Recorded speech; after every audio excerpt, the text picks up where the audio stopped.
What is up mga katuting? Introducing the Shark Pro Intercom by Girolec. Ito yung intercom na ginagamit ko ngayon na mura pero pang malakasan. Grabe, sa box pa lang, parang mamahalin na. Pero guys, take note ha, mura lang to. Mas di hamak na mas mura to kaysa mga sikat na intercom brand ngayon. Dahil kung anong meron ng mga sikat na brand, meron din ito. At sa loob ng box niya, kumpleto naman siya. Nandito na yung headset, yung hard and soft mic, yung stick mount and yung clip mount, meron din siya, yan o. Type-C cable para pag i-charge nyo.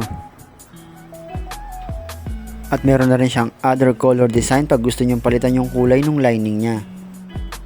Well, easy to install lang naman siya. So papakita ko paano ikabit to sa gilid ng helmet.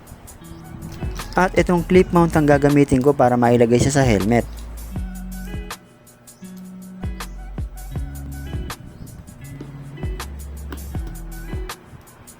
Eto na, napakaangas, di ba? At isunod naman natin ang speaker at yung hard mic. And so yun nga, nailagay na natin lahat ng dapat nating ilagay. Kumpleto na, na-setup na. At ngayon naman ite-testing natin siya, no? Dalawa yung binili ko, no? Para sa OBR ko, no? So yun, sa una naman makikita natin flashing blue and red siya para mapag-pair natin yung dalawang intercom. And then dapat makita natin flashing green siya parehas.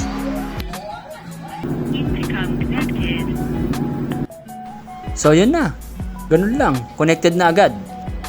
Kailangan dalawang green tapos mabagal ang blinking niya. Connected na yan. So yun, narinig nyo, intercom connected. Ibig sabihin connected na. Pag nakita nyo, both green na slowly beeping, meaning connected na yung dalawang intercom. So yan, pwede na mag-usap. So up to 8 person ang pwede mag-usap dito sa intercom na to. So pwede kayo as a group. And then next natin yung music sharing. So, ganito naman yung music sharing niya. So, yun, pag nakita nyo, mic test, ayan. So, tara natin. So, open lang natin. Hanapin lang natin yung Shark Pro sa Bluetooth connection. Ayan. Tapos, pindutin lang natin yung pair. So, yun, nasabihin niya, Bluetooth connected. Okay niyan. Ngayon, pwede na tayo magpatugtog. So yan yun, i-connect naman natin. I-share naman natin yung music dyan sa other intercom Shark Pro. So ganito lang yan. Patugtog tayo, ganito. Ayan, lipat tayo. Tapos press natin to. Ito nasa baba. Yung parang merong phone sign. Ano ba yun? Ito, press natin naman. Press and hold. Yung matagal. Music sharing. So yun, narinig na ng music. Meron sa akin, meron dyan. Nakasabayan ko ba para alam niyo.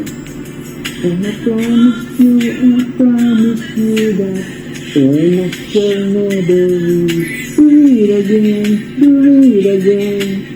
And I shall never do it again. Tama ba yung lyrics ko? Pero at least, di ba connected na? So, yun.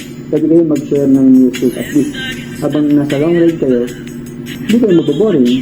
Malupit tong Shark Pro intercom na to. Para ka na naka-free call, pero mas mura siya. So, ganun lang. Click nyo lang yung yellow basket for orders. O diba ang lupit ito, 8 person pwedeng mag-connect, may music sharing pa. So ano pang inaantay nyo?